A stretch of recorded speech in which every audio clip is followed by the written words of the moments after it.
दरवर्षी 12 जानेवारी स्वामी विवेकानंदजींची जयंती भारत देश पातळीवर युवक महोत्सव म्हणून साजरी केली जाते। चालू वर्षाला केंद्र शासनाने देश पातळीवरचा युवक महोत्सव साजरा करत असताना आपल्या नाशिकची निवड केलेली आहे। मी संपूर्ण नाशिक शहर आणि जिल्ह्याच्या वतीने महाराष्ट्राचे मुख्यमंत्री माननीय एकनाथजी शिंदे साहेब, उपमुख्यमंत्री महोदय देवेंद्रजी फडणवीस साहेब, माननीय अजितदादा पवार साहेबांच्या वतीने माननीय प्रधानमंत्री महोदय मोदी साहेबांचा आभार व्यक्त करतो। त्यांनी आपल्या नाशिकला ही संधी उपलब्ध करून दिली। आपल्याला माहिती आहे की साधारणतः या 12 तारखेच्या युवक महोत्सवाच्या दिवशी प्रधानमंत्री महोदय युवकांना संबोधित करतील।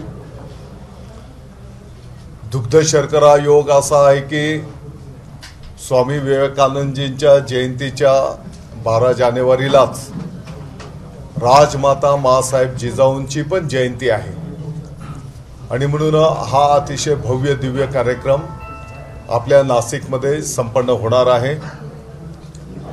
देश पातळीवरून साधारणपणे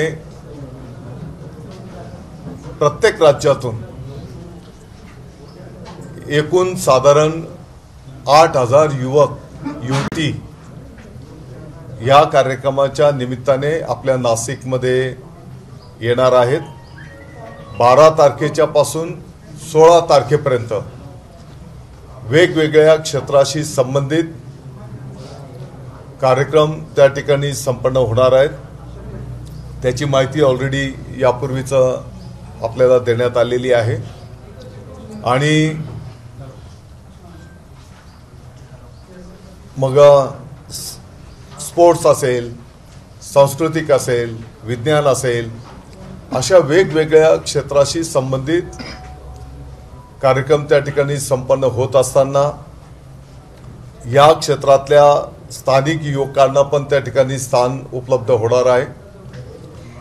काही कार्यक्रमांमध्ये आपल्या नाशिककरांना पण सहभागी त्या ठिकाणी होता येणार आहे आणि म्हणून हा कार्यक्रम भव्य दिव्य आणि यशस्वीरित्या संपन्न व्हावा यासाठी माननीय मुख्यमंत्री महोदय एकनाथजी शिंदे साहेब काल आपल्याला सर्वांना ठाऊकच आहे आढावा घेण्याच्यासाठी ते येऊन गेलेत। प्रशासनाच्याही पातळीवर आणि सर्व पक्षांच्या लोकप्रतिनिधींच्याही पातळीवरनं एकंदरीत नाशिककरांच्या वतीने या कार्यक्रमाचं नियोजन अतिशय उत्स्फूर्तपणे त्या ठिकाणी केलं जात आहे। पत्रकारितेच्या संदर्भात उद्या कोर्टामध्ये सुनावणीकडे लक्ष लागलेलं आहे। एकूणच काय वाटतंय? उद्या निकाल लागणार आहे। अवघे काही तास उरलेले आहेत निकालासंदर्भातले आणि त्याआधीच रवींद्र वायकरांवर ईडीचे छापे पडलेले आहे। कुठेतरी दबाव टाकण्याचा नाही बघा, जिथपर्यंत अपात्रतेच्या संदर्भातला विषय आहे आपल्या सर्वांना माहिती आहे की आम्ही सर्व गोष्टी या कायद्याच्या चौकटीत, नियमाच्या चौकटीत केलेल्या आहेत आणि म्हणून आम्हाला विश्वास आहे की न्याय देवता आम्हाला त्या ठिकाणी न्याय देईल। सर्व बाबी ज्या काही आहेत त्या नियमाच्या अधीन राहून आम्ही त्या ठिकाणी केलेल्या आहेत। रवींद्र वायकरांच्या घरावर ईडीचे छापे पडलेले आहेत, ईडीचे अधिकारी घरी पोहोचलेले आहेत, कारवाई सुरू आहे। एकंदरीत उद्या मला वाटतं की जे काही असेल ती वस्तुस्थिती आपल्या सगळ्यांच्या समोर येईल। कुठेतरी या माध्यमातून दबाव टाकण्याचा प्रयत्न होतो असा आरोप केला जातो। हा काही दबावाचा विषय नाही।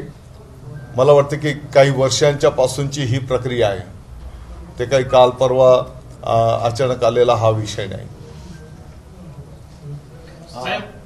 आज बैठक आपण घेतली होती सर्व पक्षांची, मात्र यामध्ये ठाकरे गट असेल, पवार गट असेल यांचे नेते अनुपस्थित होते, जिल्हाध्यक्ष पण होते। का ही नाराजी कशी दूर करणार? बघा, मी सुरुवातीला सांगितलं की स्वामी विवेकानंदजींच्या जयंतीच्या निमित्ताने दर वर्षाला भारत पातळीवर एका शहरामध्ये हा युवक महोत्सव साजरा होत असतो आणि चालू वर्षाला आपल्याला नाशिकला ती संधी मिळालेली आहे आणि देशाचे लोकप्रिय प्रधानमंत्री आदरणीय नरेंद्र मोदी साहेब आपल्या नाशिकला येणार आहेत आणि म्हणून आपली सर्वांची हा राजकारणाच्या पलीकडे पक्षाच्या पलीकडचा हा विषय आहे. 22 तारखेला एकीकडे अयोध्येमध्ये एवढा मोठा कार्यक्रम असताना उद्धव ठाकरे मात्र त्या दिवशी नाशिकमध्ये काळाराम मंदिरात आरती करतायत. कसं बघताय आपण याच्याकडे? आता लोकशाही प्रक्रियेमध्ये ज्याला त्याला ज्याचे त्याचे अधिकार आहेत.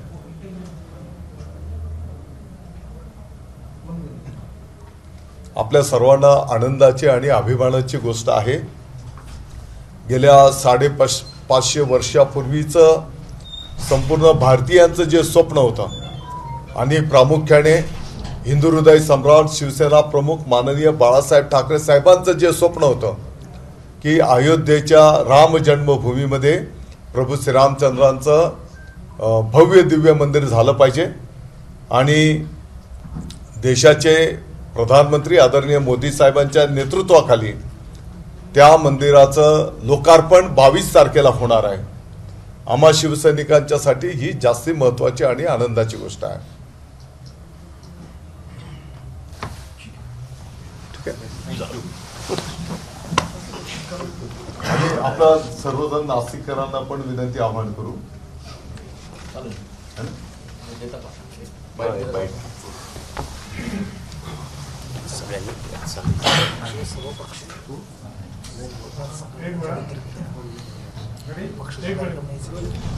जी दादा.